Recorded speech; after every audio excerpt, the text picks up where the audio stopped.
In 2014, Brisbane G20, there was an uproar. Citizens were, pardon my language, they were just pissed off. The taxpayers bailed out the banking system and all the billionaires kept their jobs. So Jamie Dimon, he's still collecting bonuses, Goldman Sachs, all of them. None of them failed. They would have failed, but for the fact that they were all bailed out. But the everyday Americans are like, unemployment's 9%. I lost my job. I lost my 401ks down 50%, et cetera.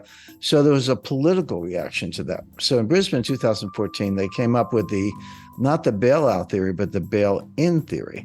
And bail-in means that if a bank fails, the investors, the stockholders, the bondholders, the depositors, they have to basically pay off the creditors. They have to pay off the depositors, and only when there's nothing left would the government maybe chip in.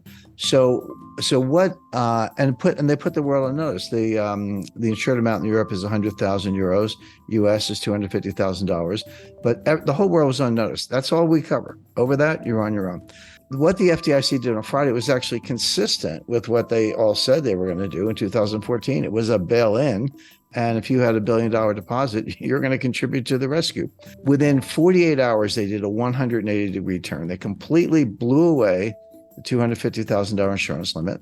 They said, we're guaranteeing all the deposits, multi-billion-dollar deposits. By the way, a dirty little secret about what happened at the White House. I said that, the Silicon Valley billionaires were all crying about all these little startups and all this stuff.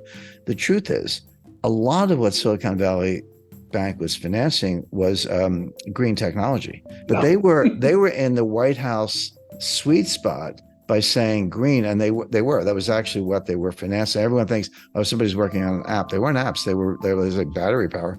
So they get bailed out. At the same time, on Sunday night, now we're talking March 12th, they closed another bank, which was Signature Bank. Something about S, Silvergate, Silicon, Signature, all the S's were going down. Now, Signature Bank was another interesting case, which was Barney Frank was on the board of Signature. And if that name rings a bell, just think of Dodd-Frank. Dodd-Frank, 2010, 1,000-page legislation. I know I met Barney. I know Chris Dodd very well. That was supposed to solve all the problems of the 2008, 2009 financial crisis, et cetera. Here, the author of the bailout legislation is on the board of the bank, and his bank gets shut down. Well, what's up with that?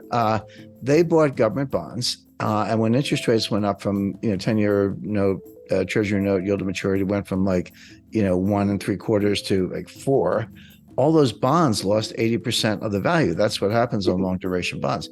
Bond math is simple: rates up, price down, vice versa. Well, the rates were up, the price was down. So they were underwater and insolvent, and they got shut down. So Barney Frank's out whining the next day. He's like, hey, yeah, but that's true of every bank in the country. There's not a bank out there that didn't load up on treasury bonds at 1 3/4. They're all underwater. They're all insolvent. And by the way, the Fed announced a facility, but basically what they said was, if you're a member bank and you have treasury securities that are where the mark-to-market value is below par, so you paid 10 million, but they're only worth 8 million. And that was the case across the board. So they get trillion dollars or more of bonds that were in that category. You can deliver them to us, and we will lend you for 1 year the face value. So you're putting up 80 cents of collateral, but you're getting a 100-cent loan. I said, I got a 15-year-old car. Will you lend me what I paid for it? Because it's a lot more than it's worth now.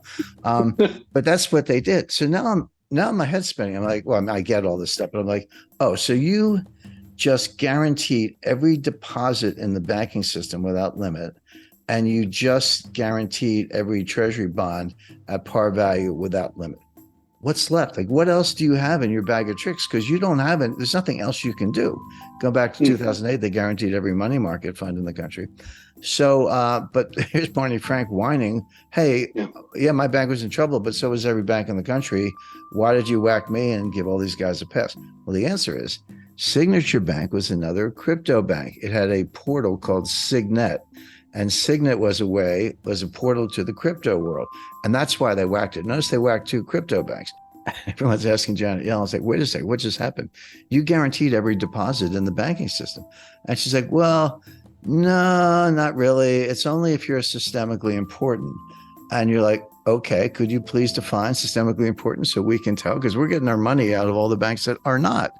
And the truth is, you can't, because the system is so densely interconnected. And this is why they say financial contagion. I mean, it's a metaphor, but actually the mathematics of a viral spread. We just went through a pandemic, but this has been true, for as long as it's been studied.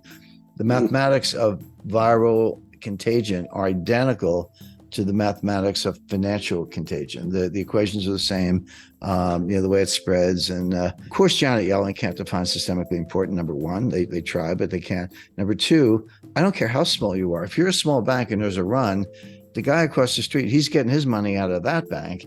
And again, it's like COVID. It's like it just keeps going until the system collapses, which means by definition, just by the dynamics, there's no such thing as a bank that's not systemically important, because they're all connected. Even the little banks are borrowing from the big banks, et cetera. So Janet Yellen hemmed and hawed and didn't have a good answer. She never does. She's not that bright. And so there we are. So the Fed has guaranteed every bond at par value, even if you're worth 20% less. And the FDIC has guaranteed every deposit. And Janet Yellen can't give you a good definition of what's covered and what isn't. Okay. Now a week goes by. What's on tap for the next weekend? Again, Friday night press release, shotgun wedding, Credit Suisse and UBS. Now you're talking to big guys. These are two of the biggest, oldest banks in the world. I think Credit Suisse have been around since the 1870s, maybe, and I'm not sure about UBS, but they were the two biggest banks in Switzerland. So Credit Suisse fails, and they get taken over by UBS. Okay. And now everyone's like, what's next? Who's next? And there's a list. I'll go through it in a minute. What factors come into play? How can I think about whether a bank is likely to fail or not, regardless of whether they're getting bailed out? And there are two metrics that are really good. One is look at the ratio of uninsured deposits to total deposits. If that number is more than 30%, you're a sitting duck.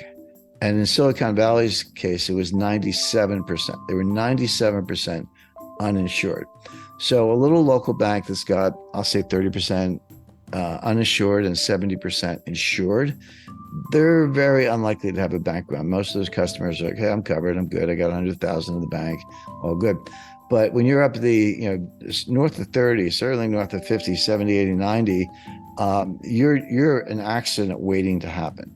Yeah. The other metric is total assets. So there really are too big to fail banks. Doesn't mean they can't fail, but it means they're 100% guaranteed to get bailed out. And that list is well known. So who's too big to fail? Like, you can put your money in, they can screw up really badly, and you're not going to get hurt as a depositor.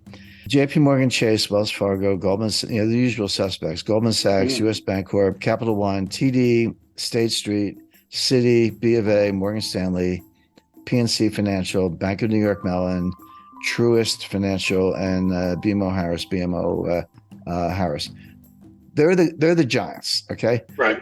I'm not saying they can't fail. I'm saying that there'll be a safety net put under them, and no one's going to lose anything except maybe stockholders, but not bondholders, not depositors.